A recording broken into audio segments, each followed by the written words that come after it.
नमस्कार। तो बीएन परिवार में आप सभी का स्वागत है। ये स्टॉक ऑफ द वीक की नई सीरीज हम स्टार्ट कर रहे हैं जिसमें हर सप्ताह हम जो है एक स्टॉक पिक करेंगे और उसका ब्रीफ एनालिसिस करेंगे बिजनेस पर्सपेक्टिव से, फंडामेंटल्स के हिसाब से और उसका चार्ट क्या बोलता है। तो basically it will be a holistic reading of price action. तो इस तरीके से अगर आप देखेंगे तो आप एक ओवरऑल व्यू ले पाएंगे स्टॉक पे और उससे आपका जो परफॉर्मेंस है उसमें इम्प्रूवमेंट के लिए आप कई चीजें कर सकते हैं। जैसे सिर्फ अगर आप एक एंगल से देखते हैं कि भाई उसका चार्ट कैसा है या उसका बिजनेस कैसा है, तो उससे एक दूसरा जो वाइटल पर्सपेक्टिव है वो छूट जाता है, जिसकी वजह से आप कई बार गलतियां कर देते हैं। जो आपको लेना था वो आप नहीं लेते, जो आपको नहीं लेना था वो आप ले लेते हैं, जो आपको और ऐड करना था वो आप बेच देते हैं। ऐसी गलतियां हो जाती हैं। तो आइए, तो आज सबसे पहले जिस स्टॉक के बारे में बात करनी है उसका चार्ट ओपन करते हैं। तो ईसैब इंडिया, वैसे तो इसके बारे में हमने चार्ट हमने शेयर किया था ट्विटर पे। तो ये बेसिकली लीडर है वेल्डिंग और कटिंग इक्विपमेंट में। तो बेसिकली वेल्डिंग में वेल्डिंग कॉन्ज्यूमेबल्स, कटिंग इक्विपमेंट, ऑटोमेशन और उसमें जैसे पीपी, पर्सनल एसेसरीज और वो सब जो भी लगता है, वो सब चीजों का इनका बिजनेस है और उसमें ये मार्केट लीडर है। अब इस कंपनी का अगर फ्री फ्लोट देखेंगे अभी हम, तो वो बहुत कम है, 12% के करीब है। आज तक इन्होंने कोई भी इक्विटी डाइल्यूशन नहीं किया। इसका मतलब क्या है? इसका मतलब है कि जो ओरिजिनल इनकी इक्विटी कैपिटल थी अभी भी उतनी ही है, जो कि बहुत स्मॉल बेस है। और ये कंपनी डेट फ्री है, मतलब इनके ऊपर कोई कर्जा नहीं है। जो इनका बिजनेस है वो बहुत ही हाई रिटर्न रेशियोज का है। सो बेसिकली जो return on capital employed, ROC, Ross जिसे लोग बोलते हैं, वो काफी हाई है इसका। ये अगर आप बिजनेस देखेंगे तो वो चूंकि इक्विपमेंट बनाते हैं जो इंडस्ट्रीज में यूज होता है वेल्डिंग और कटिंग के लिए, तो ये बेसिकली आप ये कह सकते हैं कि कैपिटल एक्सपेंडिचर जब कंपनियां करती हैं तो उसमें जो इक्विपमेंट यूज होंगे वो बनाते हैं। इसका मतलब ये कि ये डायरेक्ट कैपेक्स का प्ले है। और ये चूंकि 12% उसमें फ्लोट है और 75% से ऊपर कोई प्रमोटर रख नहीं सकता स्टेक, तो इसका मतलब ये है कि ये इंस्टीट्यूशंस को स्टॉक बहुत पसंद है, इसीलिए उन्होंने खरीद रखा है। तो फ्री फ्लोट जो है काफी कम हो जाता है। तो आइए देखते हैं स्क्रीनर पे ईसैब इंडिया और थोड़ी डिटेल्स, नंबर्स। तो सबसे पहले तो आप कभी भी कोई स्टॉक पिक करते हैं तो सबसे पहले आपको उसकी वेबसाइट पे जाना चाहिए। जनरली आप गूगल से वेबसाइट निकाल सकते हैं और आप जो है यहाँ से भी निकाल सकते हैं कि आप स्क्रीनर से भी देख सकते हैं वेबसाइट, राइट। तो अभी आप देखेंगे तो ईसैब इंडिया, इसका मार्केट कैप कुछ 3,300 करोड़ के आसपास में है। करंट मार्केट प्राइस अब अगर आप देखेंगे तो 2130 रुपए पे 2128। हाई लो, लो की रेंज 1200-1300 के करीब है।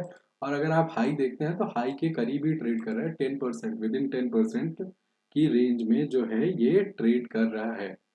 अब अगर इसका स्टॉक पी देखेंगे तो स्टॉक पी काफी हाई है, 45 के अराउंड में।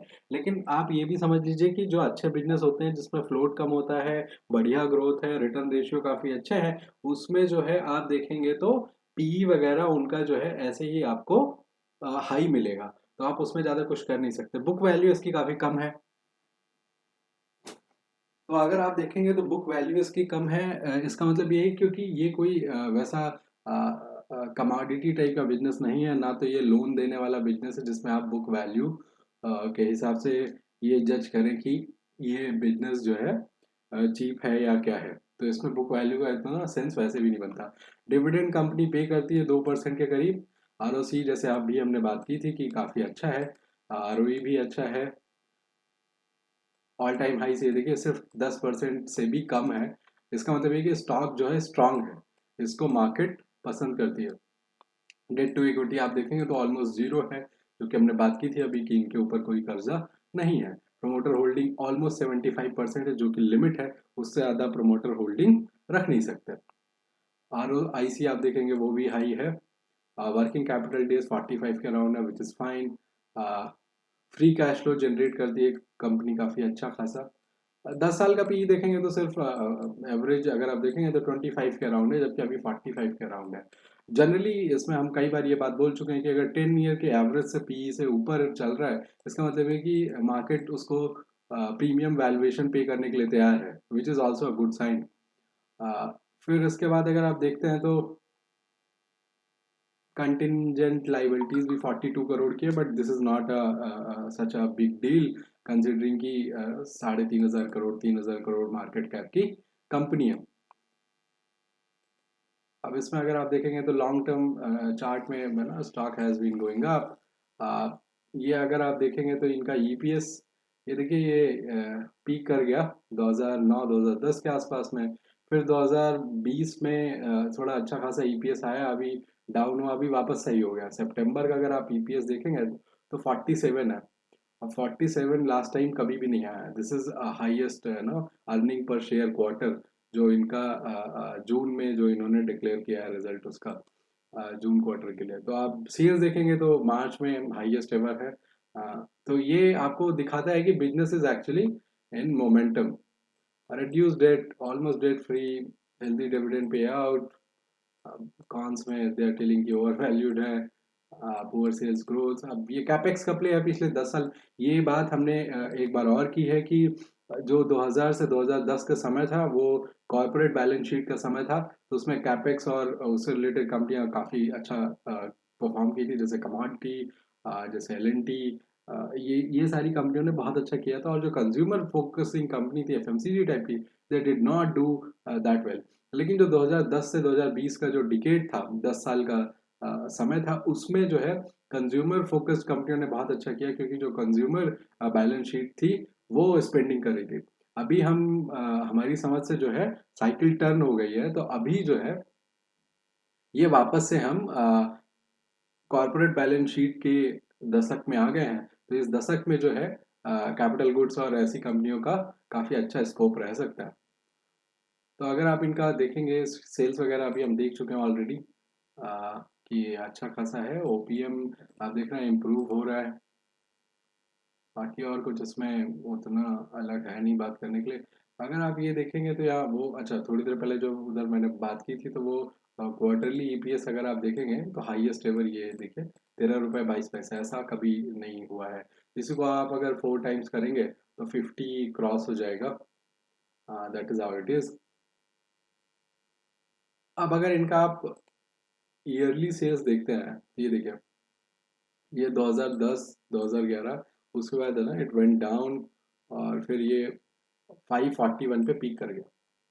अब ये 541 को क्रॉस कर पाया दोबारा ओनली इन 2018। और 2018 के बाद से it has been in good momentum, और ये हाईएस्ट एवर ट्रेलिंग 12 मंथ्स में जो सेल्स है, that is highest ever for any 12 months period, which is great. अब अगर आप देखेंगे तो ये ओपीएम इनका इम्प्रूव हो रहा है, which is a good sign. ये देखिए कुछ बहुत अच्छी ग्रोथ नहीं रही है, प्रॉफिट भी लेकिन डिसेंटली ग्रो किया है। स्टॉक प्राइस उससे ज्यादा ग्रो किया, उसका मतलब ये कि पी में री रेटिंग हुई है, उसकी वजह से ज्यादा रिटर्न आए हैं। अगर आप यहाँ देखेंगे तो पी रेशियो देखेंगे तो ये देखिए मीडियन इसका पी आप देख रहे हैं 20 के अराउंड होता था, बट आप देखिए ये यहाँ पे है ना 40 के अराउंड होता था 2017 में। तो अभी मार्केट एक्सपेक्ट कर रही है कि इनकी जो अर्निंग्स वगैरह है, सेल्स में ग्रोथ है, वो काफ़ी अच्छी होने वाली है। तो वो मार्केट की एक्सपेक्टेशन है। बैलेंस शीट अगर आप देखेंगे तो ये देखिए शेयर कैपिटल 15 करोड़ थी, आज भी 15 करोड़ है, कभी कोई डायलूशन इसमें हुआ ही नहीं। रिजर्व्स बढ़ गए हैं, वो शायद इन्होंने डिविडेंड पे कर दिया तो इसलिए ये थोड़े इधर कम हो गए। बोरोइंग्स ऑलमोस्ट जीरो है। अदर लाइबिलिटीज अगर आप देखेंगे तो ट्रेड पेएबल्स का ही होता है मेन सेक्शन उसमें, तो वो है। फिक्स्ड एसेट देखेंगे तो they are not no big change as such, घटा भी नहीं है बढ़ा भी नहीं है। इसका मतलब है कि वो घट तो रहा ही था, वो थोड़ा थोड़ा बढ़ा रहे हैं ताकि वो मेंटेन कर पाए उसको। अदर एसेट्स में अगर आप देखेंगे तो inventories they are going down, which is great sign. Trade receivables थोड़े से जंप हो गए, कुछ खास बात नहीं है ऐसी। कैश इक्विवेलेंट्स घट गया, वो शायद वो डिविडेंड पे करने की वजह से होगा। तो इसके अलावा अगर आप देखेंगे तो सीएफओ हमेशा इनका पॉजिटिव रहा है, और वापस ये देखिए ग्लोरी डेज की तरफ पहुंच रहा है। अब ये देखिए तो जब जब ये री रेटिंग होती है तो वो सिर्फ अर्निंग्स की वजह से नहीं होती, आपको कैश फ्लो भी देखना चाहिए कि अगर कोई बिजनेस है जिसका सीएफओ बहुत तेजी से ग्रो कर रहा है, फ्री कैश फ्लो बहुत तेजी से ग्रो कर रहा है, वैसे फ्री कैश फ्लो यहाँ लिखा नहीं, वो आपको खुद निकालना पड़ेगा। सीएफओ से अगर आप वो नेट कैपेक्स हटा देंगे तो आपको मिल जाएगा फ्री कैश फ्लो, जो आपके अगर बिजनेस आप पूरा ओन करते हो तो आपके हाथ में कितना पैसा आता वो। तो वो आप देखेंगे तो ये हाईएस्ट एवर है, राइट? 72 करोड़ होता था, वो अभी फिर से 72 करोड़ है। That is why you see काफी अच्छे पी पर ट्रेड कर रहा है वो। ROC वगैरह आप देखेंगे तो earlier it used to be very high, then it moderated, it went to lows of 13-14%. Now again it is going back up, which is great. Promoter holding अगर आप देखेंगे तो कांस्टेंट रही है, और आप देखेंगे तो ये MNC कंपनी है, ईसैब होल्डिंग्स लिमिटेड, राइट? और ये एक सेल्वा ग्रुप इंडिया बीवी। FIIs के पास देखेंगे तो स्टेक काफ़ी अच्छी रही है। ये आकाशिया पार्टनर्स हैं, इनका कुछ इन्होंने घटा दिया स्टेक। ये देखिए, ये तीनों आकाशिया का ही है। DIIs में अगर आप देखेंगे तो इनका स्टेक जो है SBI के पास अच्छा खासा स्टेक है, 8.5% के करीब। तो इसकी वजह से आप देखेंगे तो पब्लिक में कुछ बचता है सिर्फ 12%, राइट? आपको थोड़ा पढ़ना है तो आप ये रेटिंग रिपोर्ट्स भी पढ़ सकते हैं थोड़ा बहुत देखने के लिए। Anyway let's look at the website if there is anything as such. All right, welding equipment ESAB India, right? तो आप इनके प्रोडक्ट्स पे अगर आप क्लिक कर देंगे तो आपको दिख जाएगा कि ये क्या क्या बनाते हैं, क्या नहीं करते ये देखिए, गैस इक्विपमेंट है ना, welding automation, robotics, ESAB digital solutions, welding consumables जिसके अभी हम बात कर रहे थे, plasma welding equipment, cutting automation, PPE and accessories, that's what their business is all about. Anyway, so now if we look at the chart, you see the monthly chart, it is looking great, highest ever monthly close इन्होंने अगस्त में दिया है। अब उसके बाद अगर आप देखेंगे वीकली में, तो वीकली में अगर आप देखेंगे तो ये बहुत अच्छा वीक रहा है, बहुत अच्छी कैंडल और बहुत अच्छा वॉल्यूम। अब इसके पहले भी ऐसा था, लेकिन ये जो बड़ा वॉल्यूम में सेलिंग था, इट हर्ट द स्टॉक, तो उसकी वजह से काफ़ी टाइम लग गया इसको सही करने में। अब आप देखेंगे तो वीकली में जो अभी वॉल्यूम हमें दिख रहा है, this is one of the highest ever, है ना? ये आप छोड़ दे तो उसके पहले लेकिन ये भी था। अब आप ये देखेंगे तो उस वक्त अगर आप देखते ही है, आपको लगता है ये तो बहुत अच्छा है ना, ब्रेकआउट हो गया और something like that, high volume अब यहाँ से अच्छा करेगा। लेकिन वो आप बाद में आपको पता चलेगा ये बात कि एक्चुअली ये ब्रेकआउट नहीं था, this was big money selling, है ना? ये बिग मनी ने अपना बेच दिया माल, और कुछ जो बचा था वो यहाँ बेच दिया और फिर इधर बेच दिया। अल्टीमेटली स्टॉक आप देखिए, यहाँ से 1100 का स्टॉक होता था, वो 600 तक नीचे गया। तो इतना ज़्यादा उत्सुकता नहीं दिखानी है कि आप एकदम सिंपल सिंपल, कई बार एकदम सुपरफिशियल एनालिसिस करते हो, उसकी वजह से आप ट्रैप भी हो सकते हैं काफ़ी समय के लिए। तो आपको नहीं करना है, इसलिए स्टॉप लॉस हमेशा आपको रखना है, क्योंकि nobody knows beyond the point what might happen. तो वो आपको समझने की ज़रूरत है। अब अगर आप डेली पे देखते हैं, ये देखिए, ये आप ये कह सकते हैं कुछ 8 महीने से रेंज बाउंड रहा है स्टॉक, ठीक है? आप ऐसा इसको बोल सकते हैं कि ये 8 महीने से रेंज बाउंड रहा है, ठीक है? ये देखिए, दिसंबर से स्टॉक ने कुछ नहीं किया, उसी रेंज में घूमता रहा। तो अब ये होता क्या है, जब ये घूम रहा होता है इसका मतलब है कि ये जो जो लोगों ने यहाँ ऊपर खरीद लिया, they are weak hands, they don't want to hold the stock, but they are still waiting for their price to come. तो वो जैसे ही थोड़ा ऊपर होता है तो बेचने लगते हैं ना, फ्रस्ट्रेशन की वजह से। तो वो स्टॉक कुछ कर नहीं पाता, तो ये ऐसा चलता रहेगा जब तक ये क्लीन नहीं हो जाता, and then ultimately it crosses. अब यहाँ पे जिन लोगों ने खरीद लिया, उनकी सेलिंग की वजह से ये रीटेस्ट करता है, जो कि हो गया है। तो अभी आप ये कह सकते हैं कि हमारी समझ से यहाँ पे बॉटम आ गया है स्टॉक में, और अब यहाँ से इसकी अपवर्ड जर्नी वापस से कंटिन्यू हो सकती है। तो अगर आप देखेंगे तो इसमें स्टॉप लॉस अगर आपको रखना है तो ये जो बिग कैंडल है इसका लो आप रख सकते हैं। लो नहीं तो ये क्लोजिंग आप रख सकते हैं। क्लोजिंग अगर आप सॉरी, ओपनिंग अगर आप देखेंगे तो 1969 है, 1968 रुपीज़ का स्टॉप लॉस रख के ये स्टॉक आप अपने नज़र में रख सकते हैं। ये कैपेक्स की स्टोरी है, it is expected to do well, क्योंकि ये थीमेटिक स्टोरी है। आप चाहे कमिंस देख लें, चाहे सीमेंस देख लें, चाहे टिमकेन देख लें, चाहे एसकेएफ इंडिया देख लें, चाहे ग्रिंडवेल नॉर्टन देख लें, चाहे कार्बोरंडम देख लें, too many stocks which are actually from capital goods, or related stories, they are actually looking very good on charts. So I hope you learned something from this episode. If you liked the video, please subscribe to the channel so that you are informed whenever we upload a new video. Uh, Thank you.